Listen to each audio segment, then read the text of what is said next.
মায়াপুরে যে তো কম দামে গোপী ড্রেস পাওয়া যায় আমাকে জানা ছিল না, তাহলে আগেই চলে আসতাম।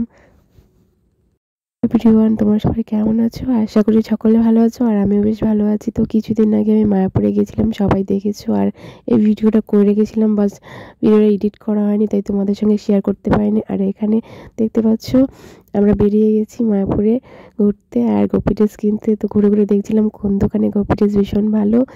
আর একটা জিনিস জানতে পারলাম, গোপী ড্রেসে অনেক কোয়ালিটি আছে, কাপড় হিসাবে দামটা হয়।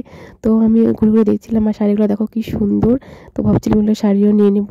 তো আমি নিয়েছি 2টো শাড়ি আর 3টে গোপী ড্রেস নিয়েছি। আর আমি যেগুলো গোপী ড্রেস নিয়েছি ভীষণ ভালো, সেগুলোর দাম 1000 টাকার উপরে ছিল।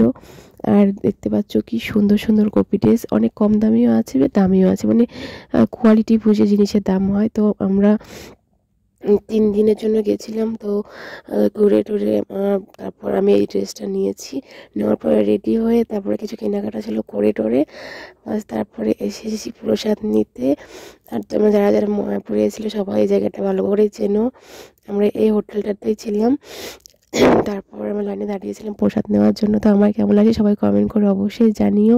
এখানে প্রসাদ নিয়ে আবার আমরা বেরোবো, আর একটু কিছু কেনাকাটা আছে সেগুলো করতে হবে। এখানে এসি সবার জন্য কিছু না কিছু নিতে হবে। তো তোমরা সবাই দেখেছো ভিডিওতে এই ড্রেসটাকে অনেক কালারের ছিল। তো ওখানে গিয়ে আগে ভেবেছিলাম এই ড্রেসটাই আমি নেব। তো ওখানে গিয়ে জানতে পারলাম কাপড়গুলোর কোয়ালিটি একদমই ভালো না। তো আমি যেগুলো ভেবেছিলাম সেগুলো একদমই হয়নি। আমি যেটা দেখছিলাম সেটা ম্যাচিং ছিল ব্লাউজ আর ওড়না, কিন্তু কাপড়টা একদমই ভালো ছিল না। তো একবার ব্যবহার করার জন্য এগুলো ঠিক আছে।